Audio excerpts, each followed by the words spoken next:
ఈ assigned lands ఎవరికన్నా notary ద్వారా కానీ ఎవరికైనా చేతులు మారుంటే వాళ్ళ పేర్లకి ఎవరికి ఇచ్చేది ఉండదు.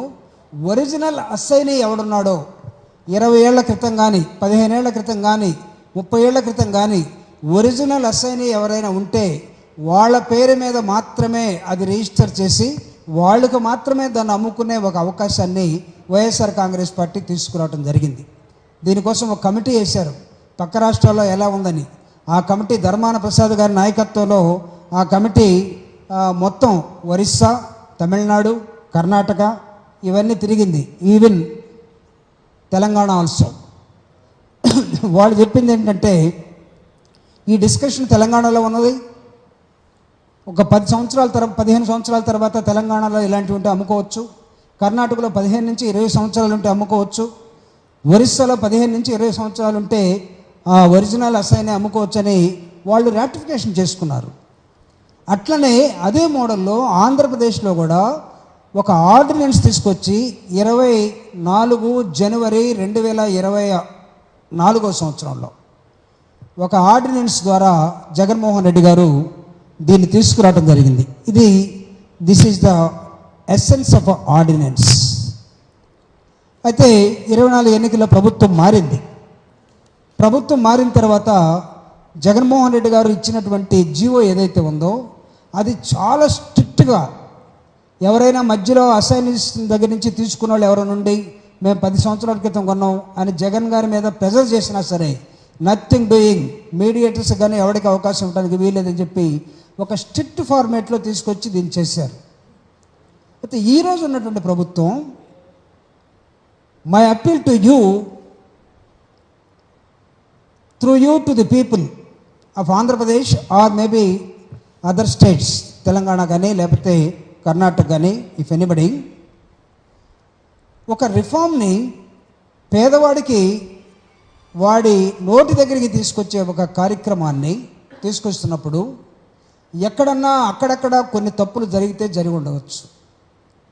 దానికి బాధ్యులు ఎవరైనా ఉంటే వాళ్ళని ఖచ్చితంగా పట్టుకోవాలి. I'm not denying, Jaganmohan Reddy గారు చేశారు కాబట్టి ఎవరైనా తప్పు చేస్తే వాళ్ళు వదిలేసేయండి, చంద్రబాబు నాయుడు గారు శిక్షించాలన్నాడు కాబట్టి వాళ్ళని శిక్షించొద్దు అని చెప్పడానికి నేను ప్రెస్ మీట్ పెట్టలేదు. ఇక్కడ ఈ జీవో ఏం చెప్తుందంటే, ఈ జీవో ఈ అసైన్డ్ ల్యాండ్ విషయంలో అసలు మొత్తం గందరగోళం జరిగిపోయిందట.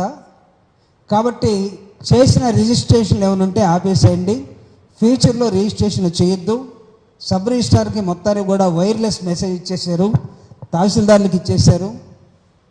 వాళ్ళు చేయాలనుకున్న చట్టాన్ని జగన్మోహన్ రెడ్డి గారు చేశారు. కాబట్టి ఇక్కడ మొత్తం ఏదో అక్కడ మదనపల్లిలో ఏదో రికార్డులు తగలబడ్డాయంట, విశాఖపట్నంలో ఏదో జరిగిందట, కాబట్టి ఇటు మొత్తాన్ని ఆపేసేయండి అని ఒక జీవోని నిన్నగాక మొన్న రిలీజ్ చేశారు. This is on 10th August, ఈరోజు 12th ఆగస్ట్. ఈ జీవో ఇచ్చిన 2 రోజుల తర్వాత నేను మాట్లాడుతున్నాను మీతోటి. కారణం ఏంటంటే, ఎన్నికల సమయంలో మేనిఫెస్టోలో తెలుగుదేశం పార్టీ ఆకాశంలో అమ్మ మనకు అన్నం పెట్టేటప్పుడు పిల్లవాడు అన్నం తినకపోతే చందమామ చూపించేది. ఎన్నికల సమయంలో మనకు చందమామను కిందకు తీసుకొస్తామని చెప్పాడు. చంద్రయాన్ మీద పోయిన వాళ్ళు ఏమయ్యారో తెలియదు, కానీ ఆయన మాత్రం అన్నీ తీసుకొస్తానన్నాడు. ఇప్పుడేమో ఇవన్నీ చేయాలంటే మతిపోతుంది, ప్రజలు మీరే ఆలోచించాలని చెప్తా ఉన్నాడు. పెన్షన్లు తప్ప దేనికి డబ్బులు లేవనే ఒక ఆలోచన.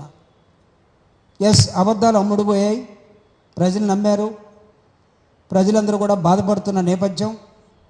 ప్రజలు రివోల్ట్ కాకముందే వీళ్ళు ఏం చేస్తున్నారంటే, గత ప్రభుత్వంలో మొత్తం అవినీతి జరిగిపోయింది కాబట్టి ఆ అవినీతి మీద శ్వేతపత్రాలని తయారు చేసి ఒక్కొక్క శ్వేతపత్రాన్ని ఒక వారం రోజులు 10 రోజులు అసెంబ్లీ జరిగినప్పుడల్లా పెట్టి అసలు చేయాల్సిన పని మొత్తాన్ని కూడా పక్కన పడేసే ఒక నేపథ్యంలోకి ఈరోజు అక్కడ ఉన్నటువంటి పార్టీ రావటం జరిగింది.